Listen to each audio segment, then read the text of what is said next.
L'inquiétude, c'est notre lot à tous. Nous passons tous par des moments d'inquiétude, nous passons tous par des moments de peur. Et c'est normal parce que nous avons des rêves. Parfois, nous nous demandons comment nous allons faire.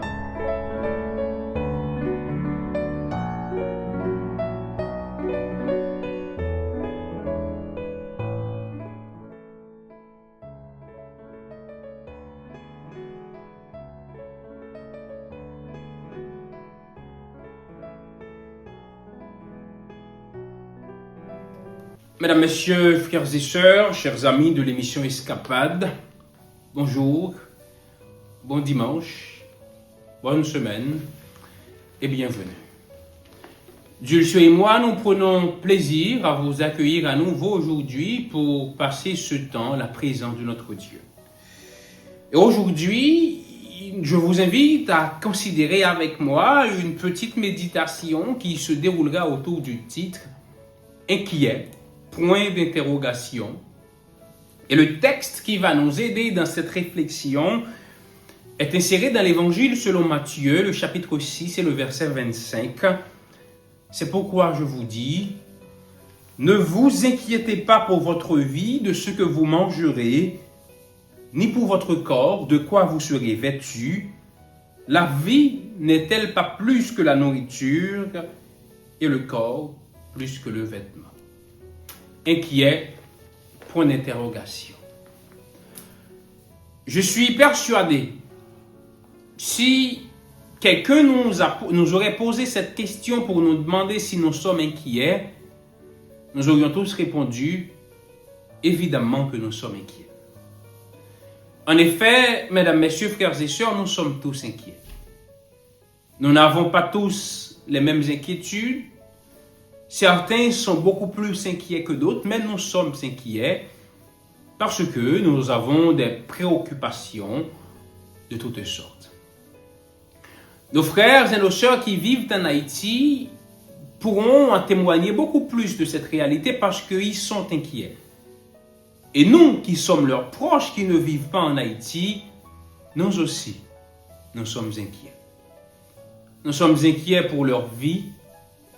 Nous sommes inquiets pour leur subsistance, nous sommes inquiets pour tout. L'inquiétude, c'est notre lot à tous. Nous passons tous par des moments d'inquiétude, nous passons tous par des moments de peur. Et c'est normal parce que nous avons des rêves. Parfois, nous nous demandons comment nous allons faire pour réaliser ces rêves et nous sommes inquiets. Nous sommes inquiets pour nos familles, pour nos enfants, pour ceux qui en ont, pour les maris et les femmes, pour ceux qui en ont et pour nos amis, pour nos proches, pour nos frères et pour nos sœurs. Et voilà que l'inquiétude qui est notre réalité à tous semble ne pas correspondre à l'idéal de Dieu pour nous. Et c'est ainsi que Jésus nous dit de ne pas nous inquiéter, ni pour ce que nous allons manger, ni pour ce que nous allons boire. Et le texte va continuer pour expliquer que la vie est beaucoup plus importante que toutes ces choses-là. Et Dieu prend soin des oiseaux, l'homme a beaucoup plus de valeur que les oiseaux, alors l'homme ne devrait pas s'inquiéter. Je crois que si Jésus était sur cette terre, nous lui aurons posé cette question pour lui demander, Jésus, est-ce que tu vis dans un déni de la réalité? Est-ce que tu es complètement déconnecté? Parce que apparemment, si tu n'étais pas complètement déconnecté, tu ne nous aurais pas proposé de ne pas nous inquiéter. Et certaines personnes, certains détracteurs du christianisme utilisent ce texte pour dire que le christianisme, c'est une doctrine de résignation. Parce que le christianisme est en train de dire aux gens de se complaire à leur situation, de vivre une vie misérable et de ne pas s'inquiéter. Et si on ne s'inquiète pas, apparemment, on ne va pas travailler pour améliorer notre condition de vie.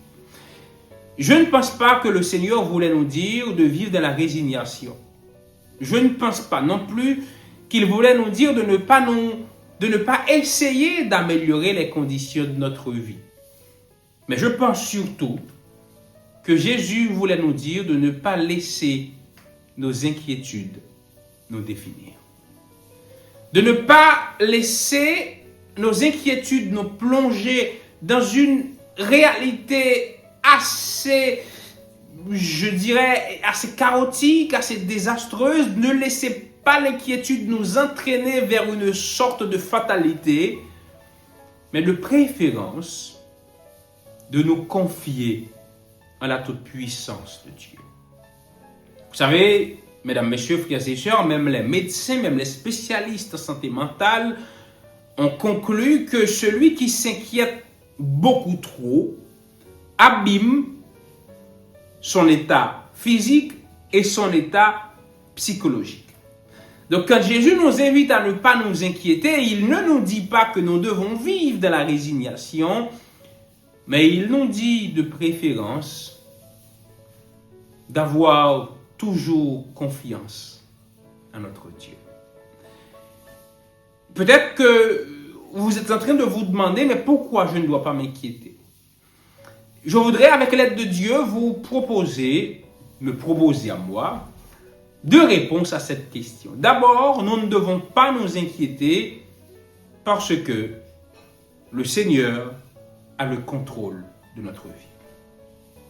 Nous ne devons pas nous inquiéter à cause des circonstances, à cause des mauvais temps que nous vivons, parce que la Bible nous dit que notre Dieu peut changer les temps et les circonstances. Et comme Dieu a le pouvoir de changer les temps et les circonstances, il nous invite, quand nous sommes confrontés à des temps difficiles, quand nous nous retrouvons dans des circonstances qui nous sont complètement défavorables, il nous invite à regarder à lui dire, Seigneur, la situation est désastreuse, la situation est compliquée, la situation est catastrophique, mais je m'attends quand même à toi. Le fait de dire au Seigneur que nous nous attendions à lui, nous n'informons pas Dieu d'un besoin qu'il ne connaît pas, mais nous lui disons que nous plaçons notre confiance en lui. Et je sais que ça peut paraître vide de sens pour vous, et peut-être vous pouvez vous dire que c'est parce que je ne traverse pas votre situation. Je vous rassure que moi aussi j'ai mes inquiétudes, mais je pense que si le Seigneur n'était pas avec nous, nos inquiétudes nous auraient déjà emmenés de la tombe. Ces inquiétudes qui nous tracassent l'esprit, ces situations difficiles qui nous donnent l'impression que tout est sur le point de basculer ou que nous voyons déjà que tout a déjà basculé, même dans ces situations difficiles, même dans ces moments, nous pouvons continuer à avoir confiance dans notre Dieu. Nous pouvons nous référer à lui parce que notre Dieu, c'est celui qui change les temps et les circonstances. La deuxième raison pour laquelle nous ne devons pas nous inquiéter, c'est parce que nous avons la garantie que nous pouvons nous décharger sur notre Dieu. Vous savez, il y a un proverbe créole que l'on dit chez nous, deux moun mouillés dans la pluie, il y en a une qui pille mal. C'est comme vous dire, deux personnes peuvent traverser la même situation, mais il y a une personne qui se retrouve beaucoup plus empêtrée dans la situation. Et je pense que l'on peut appliquer ce proverbe à notre marche avec le Seigneur. Ceux qui n'ont pas Dieu traversent les situations tout seuls. Mais nous qui avons Dieu pour appui, nous savons que nous pouvons nous décharger sur lui de tous nos soucis et lui-même, il prendra soin de nous. Au lieu de nous inquiéter, au lieu de laisser l'inquiétude nous plonger dans une forme de découragement, le Seigneur nous invite de préférence à aller vers lui pour lui dire, Seigneur, voilà ma situation et comme toi, tu m'as invité à me décharger sur toi de tous mes soucis, alors je viens à toi, je te confie mes besoins. Et la Bible, notre bien-aimé dans le Seigneur, nous donne la garantie que quand nous allons au Seigneur pour lui expliquer notre situation, pour nous décharger sur lui, la Bible nous donne la garantie que notre Dieu pourvoira à tous nos besoins. Le texte ajoute avec richesse. Dieu viendra à notre secours. Ce n'est pas de la résignation que je vous prêche. Je sais que votre situation est compliquée. Peut-être que je n'arriverai pas à l'imaginer puisque je ne vis pas la même situation que vous. Mais même dans ces situations extrêmement compliquées, nous pouvons nous reposer sur notre Dieu. Si vous êtes inquiet, vous pouvez trouver de la force dans le Seigneur. Si vous êtes inquiet, vous pouvez vous reposer dans l'amour de Dieu. Si vous êtes inquiet, rappelez-vous que Dieu peut vous venir en aide. Si vous êtes inquiet, déchargez-vous sur le Seigneur et le Seigneur prendra soin de vous. Je ne connais pas votre situation. Et je crois même si j'avais connaissance de votre situation, je ne pourrais rien faire pour vous. Mais je sais qu'il y a un Dieu qui nous aime au-delà de nos inquiétudes. Qu'il y a un Dieu qui prend soin de nous au-delà de nos inquiétudes. Alors, ce que nous allons prier avec le numéro 596, Flots mugissants, flots en furie, je vous invite, tandis que vous chantez ce chant de confiance, à dire au Seigneur, j'ai confiance que Jésus, c'est le gouvernail de ma nacelle. Et je te confie mes inquiétudes. Chantons ensemble, flots mugissants, flots en furie. Ne soyons plus inquiets. Ne vivons plus dans l'inquiétude. Confions-nous à la toute-puissance de notre Dieu. Amen.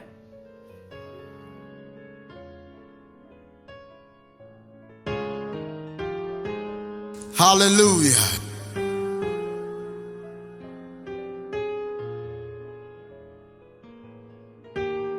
Amen.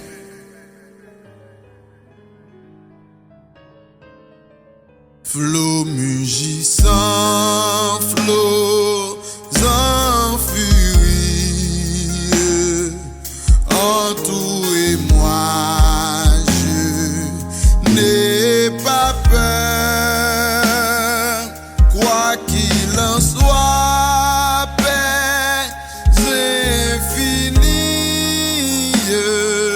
jusqu'à la barre.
Jusqu'à la base.